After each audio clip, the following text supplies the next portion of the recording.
दोस्तों, आज की इस वीडियो में मैं आप लोगों को मोबाइल कैमरा के एपर्चर के बारे में कुछ बेसिक सी मालूमात दूंगा कि ये क्या होता है, ये कैसे काम करता है, इसका साइज़ कितना होता है और उसे कैसे मापा जाता है और तस्वीर को बनाने में ये किस कदर अहमियत का हामिल है वगैरह वगैरह।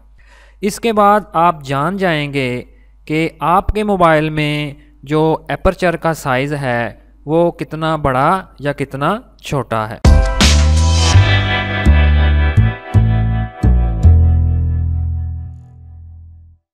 दोस्तों, अक्सर जब हम किसी मोबाइल की स्पेसिफिकेशन को देखते हैं तो कैमरा की स्पेसिफिकेशन में हमें एक चीज़ लिखी नज़र आती है जो कि कुछ इस तरह से होती है और बाद दोस्तों को ये समझ नहीं आती कि ये क्या लिखा हुआ है।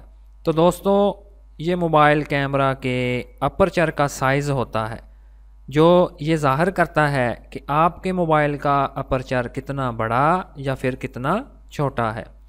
अब हम ये समझ लेते हैं कि ये अपर्चर क्या होता है। अपर्चर दरअसल कैमरा के लेंस में जो ओपनिंग होती है उसको हम अपर्चर बोलते हैं।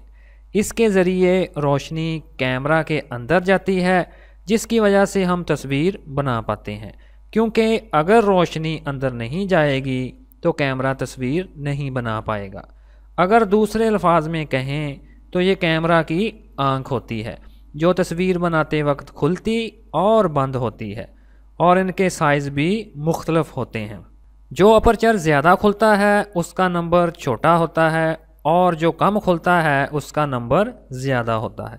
इसको अंग्रेज़ी हरफ F से ज़ाहिर किया जाता है जिसको हम फोकल लेंथ भी बोलते हैं। मसलन f1.7, f1.8, f2.0 या फिर f2.2 वगैरह।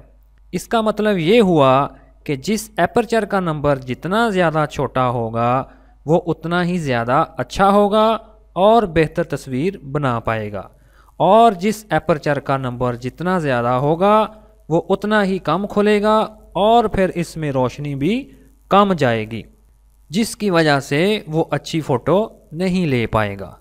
तो दोस्तों, मुझे पूरी उम्मीद है कि इस वीडियो को देखने के बाद आप अपने मोबाइल कैमरा के अपर्चर में अच्छी तरह से जान जाएंगे। Thanks for watching.